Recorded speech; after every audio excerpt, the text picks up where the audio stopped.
start of our conference, we're going to have Angela Ng and Ryan Lowe from Urban Minds.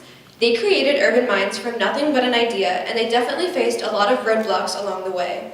They're here today to help you through all the hurdles you may face while building your own startup, as well as give you tips and tricks that they learned from experience. Let's welcome Angela and Ryan with Overcoming Startup Hurdles.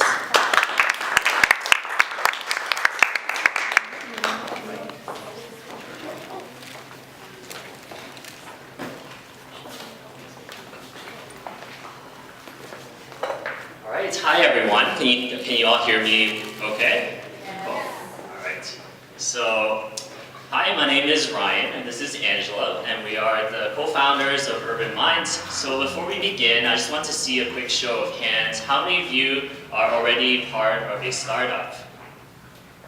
Okay, and how many of you guys have an idea but haven't quite pursued it yet? Okay, quite a few of you. So for those of you who had your hands raised, are you convinced that you have a great idea? How many of you are convinced and confident?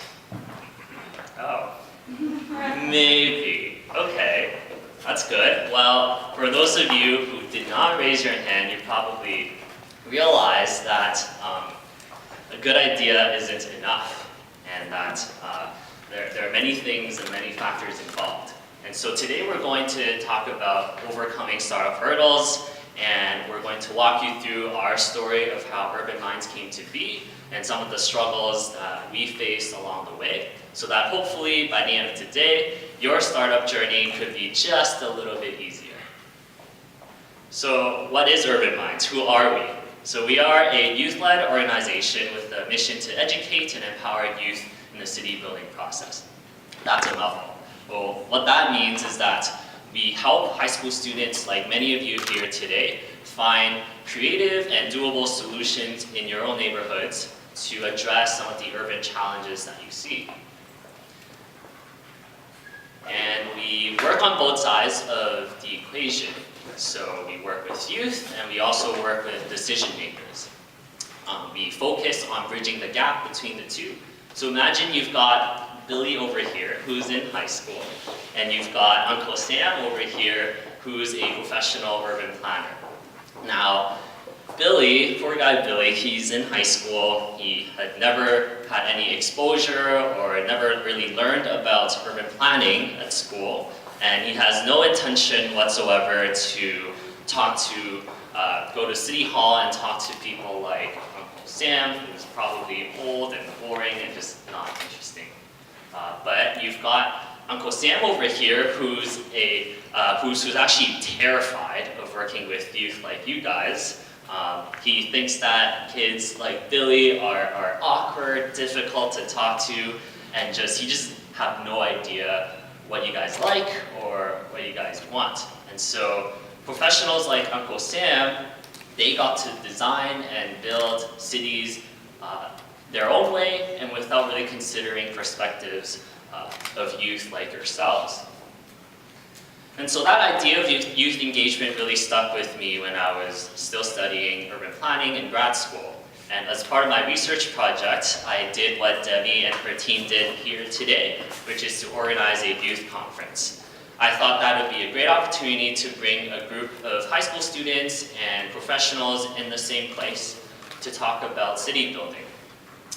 And so that went well, and after I graduated, my friend came up to me and asked, hey, do you want to lead a summer program about cities for kids at a welcome center for new Canadians?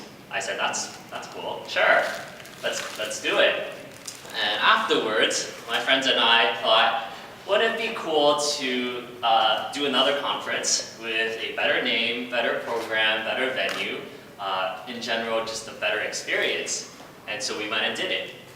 And afterwards, we ran our own summer program.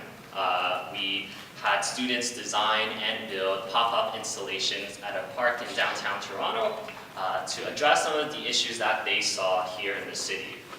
And finally, this fall, we launched 5 school chapters in the GTA, where students, again, they get to design and build projects in their own neighborhoods to address issues like jaywalking or underused parks, etc. And so, as you could see in the previous slide, it was a smooth sailing. It might seem like a smooth sailing experience. It's a straight line. Everything's going well. But truth be told, it wasn't. And so today we're going to talk to you about different points of the struggles and things that you need to keep in mind when you're starting your startup. So the first thing I want to talk about is building and maintaining relationships, staying in touch with your teachers, your friends, your peers, your coworkers if you're working already, or even that one friend over there who you thought might be a little weird. And so this is a photo of myself, Angela, and our friend Jennifer. She's the one that I mentioned earlier who approached me at first about running that program at the Welcome Center where she works. I met her through a youth organization I volunteered at, and she approached me after hearing about my conference. And so I thought it was a great opportunity, so I reached out to Angela and our friend Katrina to start a team. They were people that I worked really well with in the past and people I could trust. And so we formed a team, and at the back of my mind, I was also thinking that this could really grow into an organization or a business. And so last year, we started Urban Minds with the mission to shape a new generation of urban changemakers. And it turns out that Angela and Jennifer actually went to the same high school and were in the same math class together. And now this is a photo of some of the speakers and volunteers at our conference, actually right here, as you could see, in the same space. And we met these people through work, through school, through other networking events, and even Angela's younger sister came to help out. And so this was definitely an all-hands-on-deck kind of initiative. And after the conference, we thought that it went really well, and so we reached out and met up with some of the conference attendees who were interested in doing more with us. And so we met up over coffee, over ice cream, because everybody loves ice cream and ice caps, I hope. And so we talked a little bit more, we built that relationship, and we got to know a little bit more about their priorities, what they wanted from Urban Minds, and through that process we also realized that there was an area that we really needed improvement on, and that's they didn't understand what we're all about even after the conference, and so which that leads to our next point. Not working. So our next point is you need to communicate well. So imagine you're at Chipotle and you want to order a burrito. Now you don't want to overload your burrito with too many fillings or else it's going to become a soggy mess, right? So think about that when you're doing your startup. You know, you might have a lot of awesome ideas that you want to include in your startup, but including all of them might become really overwhelming for yourself, and it also might become really complicated for others to understand. Now a good burrito is where you have the right ingredients, the right proportions, and the right placement. So for example, you don't want all the rice at the top of your burrito, and you don't want barely any salsa. So the same thing goes when you're creating your startup pitch. You always want to think about your mission, your vision, and your values. And so focus on those things and make that into a coherent story so that others can understand. So when you're selling your brand to others, they know exactly what you're about. And for yourself, it also helps you to distinguish what you should be spending your time on versus what you shouldn't be spending your time on. So when we were organizing our conference, we had to look for speakers and sponsors, and to be honest, it was a very daunting task at first. We had to cold email a lot of people that we didn't know, and then we ended up having a lot of coffee meetings with people, and those people were interested in what we're doing. And so we learned how to share our story and our goals and vision. And we also became more comfortable with asking them for help. And so this is a list of a few of the speakers and sponsors that we got for our conference. So the key here is to really communicate what's in it for them. Think about how your event or your product or your service will benefit the other person. It's not a one-way relationship where you take and take. Think of it more as a long-term partnership. So living in this day and age, we had to play the social media game. and we had to play it well. So we looked at our social media analytics, and we saw, we have 3 different groups of people we're talking to on Facebook, Twitter, and Instagram. So on Facebook, we were looking at people in the same age group as us, people like Jennifer, and that's where we post a lot of our general announcements for people to know about things. And then on Twitter, we see an older, more professional kind of people like Uncle Sam, who like to do live tweeting at conferences and share articles. And then last but not least, Instagram is where we see people like Billy, who is actually our target audience, and those are people in high school and university like yourself. And that's where we spend all of our energy and time to really post high quality content so that people know exactly what kind of events we're doing and what kind of programs we have. So the key here is to really think about, look at your analytics and see who you're really talking to. Get to know them better. And then you've made it when you made it to the front page of Metro the next day, and Drake is also on it. So it wasn't a coincidence. We really focused on what's a clear and concise theme for us that people can all understand. We focused on urban issues that were relevant to journalists and something that they were interested in. And so we really focused on how to communicate the theme very well and also have good photo opportunities. Clearly this is a great space. So all this to say is that you need to communicate well, or else nobody will know about your good idea. And the third point that we want to cover, can you guys hear me without the mic? Yeah, okay. So the third point we want to cover today is that you need to be always ready to learn and adapt all the time.